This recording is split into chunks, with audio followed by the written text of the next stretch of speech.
Tonight on CTV, learn how to keep you and your belongings safe during the winter storm. Then, an update on CSU volleyball and the snowball fight that took place on campus. All that and more on CTV, starting now.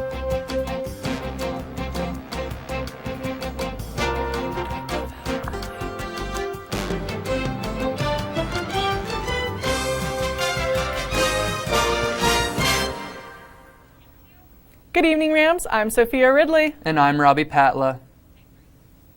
Our top story tonight. A former teacher in the Poudre and Thompson school districts pleaded guilty to multiple sex crimes against children. Daniel Fleischman, age 40, contacted 4 underage girls through Facebook and requested sexually explicit photos from them. District Attorney Brian Hardawin read an anonymous letter from one of the victims in court, where one girl said she felt, quote, "I hate myself so much. I feel like I can't do anything to fix it. Because of this, I struggle every day with my self-worth, and I'm afraid I'll never get back to myself and never feel the way I want to feel." End quote. Fleischman was sentenced to 12 years in a Department of Corrections facility. As part of the community-wide effort to keep COVID-19 at bay, weekly routine tests for all members of the university have been in place all semester. As of right now, over 10,000 saliva samples have been processed at CSU, and now we know how it's done. The Colorado State University Saliva Screening Lab runs a PCR-based assay of all samples collected. Since they receive a multitude of tests per day, CSU can pull or combine samples together in sets of 8. This allows them to rule out groups of people at a time. If a batch does have COVID detected, the lab will rerun the process on the singular samples, allowing them to quickly identify the individuals with the virus. This process greatly reduces lab resources and time, allowing the university to screen thousands of people per day. As the final 4 weeks until spring break approaches, weekly saliva screenings are still required for all students living in the dorms, fraternities, sororities, and all students and staff in any face-to-face or hybrid courses. Now, we're going to head over to Sarah Fowler, live in the studio, who will give us a full rundown on the candidates running for Fort Collins mayor, as well as COVID-19 outbreaks here in Larimer County. Sarah? Thanks, Sophia. The city of Fort Collins has an upcoming election for a new mayor and city council members for districts 1, 3, 4, and 5.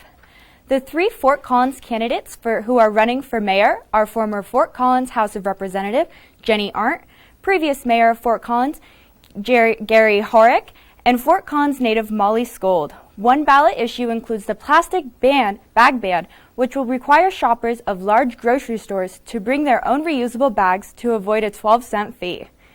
With current Mayor Truxell wrapping up his final term, the election date will be held on April 6th. For further questions regarding on how to register to vote and more issues being addressed on the ballot, please go visit the city's website at fcgov.com. Whoever is elected mayor is going to have a full plate with the new COVID breakouts within Larimer County. A recent breakout of COVID-19 has hit Fort Collins and surrounding areas, including Whole Foods, the Sunshine House Child Care Center, and the Loveland Police Department. Despite the number of COVID cases significantly dropping by 30% since January, places are still popping up with positive COVID tests. At Colorado State University, there has been 2,637 cumulative cases since May of last year.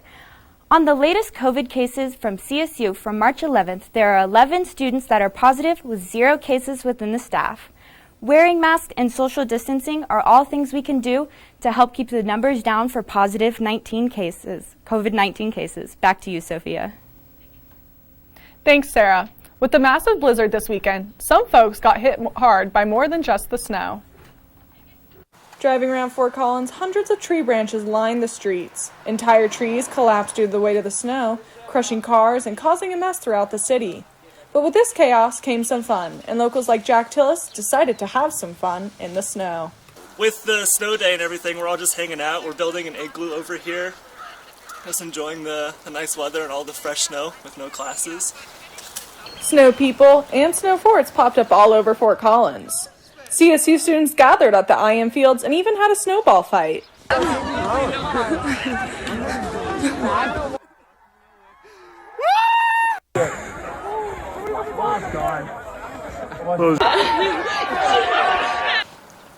Even though snowstorms can result in a snow day, they unfortunately also damage cars, trees, and houses. I got like 2 feet of snow at my house. A bunch of branches broke in the neighborhood. Some like came down and like hit houses or cars.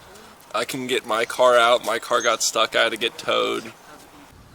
CSU campus officials did issue a statement that students should not park or walk under trees while they undergo maintenance and cleanup, and to wear sturdy shoes with good tread to avoid slipping on ice.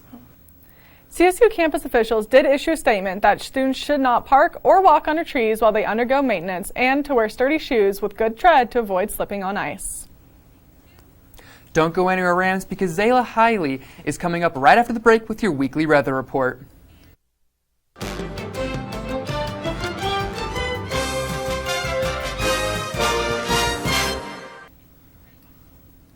Welcome back from the break, Rams.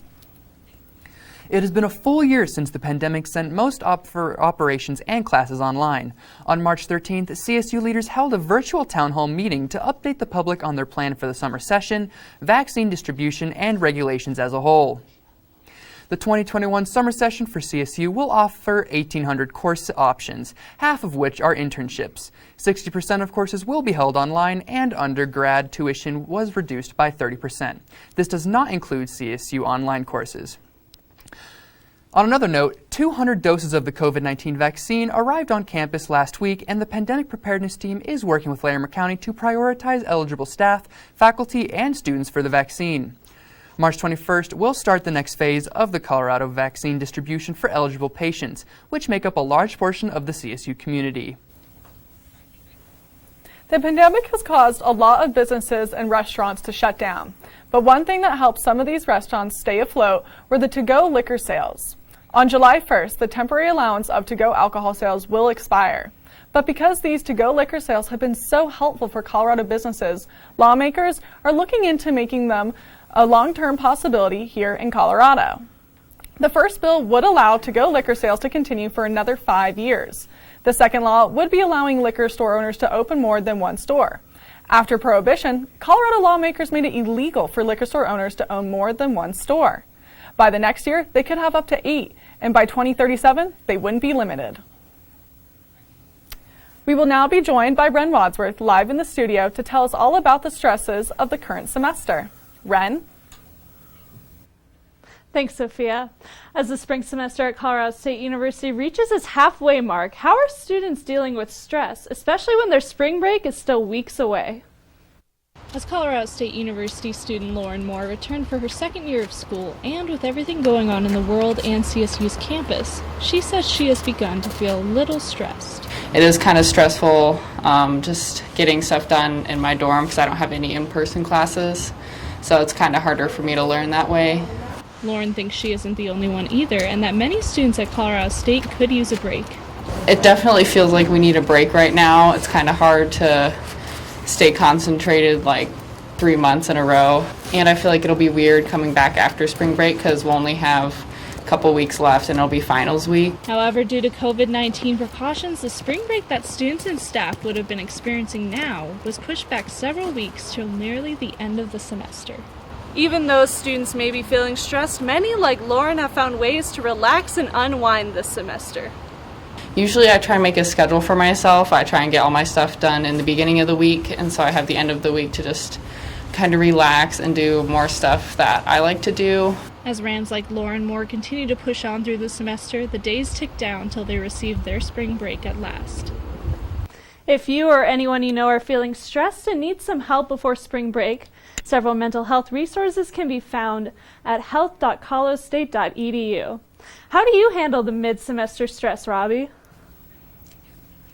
Well, I myself always try to binge all my favorite movies and TV shows because that's always a stress-free time. What about you, Sophia? For me, I definitely enjoy going out into the sun, just soaking up the warmth and having fun with my dog or some friends. You know, it's funny you say sun because the next story, the Lory Student Center's new 80-watt kilosolar array is the first student-driven solar project. The collaboration between ASCSU Student Sustainability Center, the LSC, and CSU Facilities Management was finalized in December of 2020 after a 4-year-long effort. Mike Ellis, Executive Director of the Lory Student Center, said this project is a reflection on the students' commitment to sustainability and that the LSC is fortunate to have been the recipient of this commitment. The $100,000 PV solar array was funded entirely by students and is projected to generate over 100,000 kilowatt hours of clean energy in its first year alone. Stacy Bumgarn, Campus Energy Coordinator with Facilities Management, said this project will significantly contribute to the university's goal of being 100% renewable energy by 2030. That is all the news we have for you tonight, but don't go anywhere because Elson Hubbard is up next to give you his top play of the week. Have a wonderful night, Rams.